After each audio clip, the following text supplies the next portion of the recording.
कढ़ी चावल खाना आपको भी पसंद है तो ये बनाना बहुत आसान है और ये एकदम परफेक्ट मेजरमेंट के साथ ये कढ़ी बनके तैयार होगी और बहुत ही टेस्टी। और जब आप बनाएंगे ना तो यकीन करें ज़रूर इसे दोबारा बनाएंगे। और आइए देखते हैं इस कढ़ी को कैसे बनाएंगे। 10 से 12 हमने यहाँ पर हरी मिर्ची ले ली है, 7 से 8 हमने लहसुन की कलियाँ ली हैं। इसका हम पेस्ट बना लेंगे। कढ़ी बनाने के लिए हमने यहाँ पर 150 ग्राम के करीब बेसन लिया है, चने का बेसन है। इसी के साथ हमने यहाँ पर जो लहसुन मिर्ची का जो पेस्ट बनाया था वो इसके अंदर शामिल कर देंगे। 2 चम्मच के करीब हम इसे रख लेंगे, हम उसे पकौड़ों में डालने के लिए। इसी के साथ हम यहाँ पर 1 टेबल स्पून भरकर नमक शामिल करेंगे। इसी के साथ हम इसमें डालेंगे 1.5 चम्मच हमने यहाँ पर हल्दी पाउडर का इस्तेमाल किया है, इसके अंदर शामिल कर देंगे। इसी के साथ हम यहाँ पर डालेंगे 2 टीस्पून जीरा पाउडर और इसी के साथ डाल देंगे 200 ग्राम के करीब हमने दही ली है। आप इसकी जगह आधा लीटर के करीब छाछ भी ले सकते हैं, छाछ से इसका फ्लेवर और अच्छा आएगा। अगर आप छाछ नहीं है तो आप 200 ग्राम दही भी इस्तेमाल कर सकते हैं। इसे अच्छे से मिक्स कर लेंगे। पहले आपने इसे अच्छे से मिक्स कर लेना है, इसमें बिल्कुल भी लम्स नहीं रहे। इसी के साथ हमने यहाँ पर शामिल कर दिया है 1.5 लीटर के करीब पानी। आप गिलास से नापेंगे तो ये 6 गिलास के करीब रहेगा पानी, तो आपने इसके अंदर शामिल कर देना है। इसी कंसिस्टेंसी हम एकदम पतली रखेंगे क्योंकि ये जितना देर तक ये पकता है उतना ही इसका फ्लेवर बहुत अच्छा आता है। तो आप देख सकते हैं कढ़ी में उबाल आ गया है, तो अब हम इसे एक साइड में रख देंगे और इसे तकरीबन हम 15 से 20 मिनट तक के पकाएंगे। जितनी कढ़ी आपकी देर तक के पकेगी उसका फ्लेवर उतना ही अच्छा आएगा। आपने इसमें कम पानी डाला और सोचा जल्दी से थिक हो जाएगी तो कढ़ी का फ्लेवर इतना अच्छा नहीं आएगा। तो आपने इसे तकरीबन 20 मिनट के लिए रख देना है। बीच बीच में हम इसे चम्मच चलाएंगे। इसी के साथ हम पकौड़ों की तैयारी कर लेंगे कढ़ी के।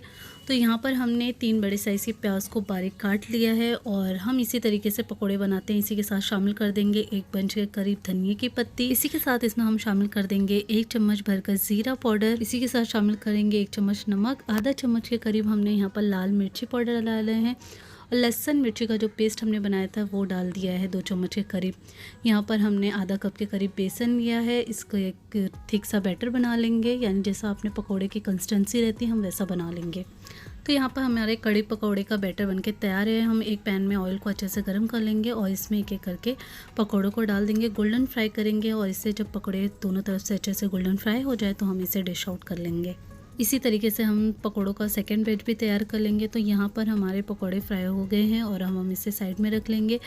कढ़ी की तरफ चलते हैं। तो कढ़ी को पके हुए तकरीबन यहाँ पर 16 से 17 मिनट हो चुके हैं और यहाँ पर कंसिस्टेंसी इस तरीके से थिक हो चुकी है। अब हम इसके अंदर फ्राई किए हुए पकौड़ों को शामिल कर देंगे।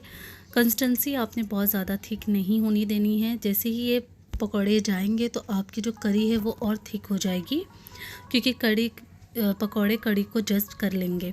तो यहाँ पर हम 3 से 4 मिनट तक के पकौड़ों को डाल के कढ़ी को पकाएंगे और फिर इसकी गैस की फ्लेम को ऑफ़ कर देंगे। इसके बघार की तैयारी कर लेते हैं। बघार के लिए हमने वही पैन में थोड़ा सा ऑयल लिया है और 1 चम्मच भरकर हमने ज़ीरा लिया है।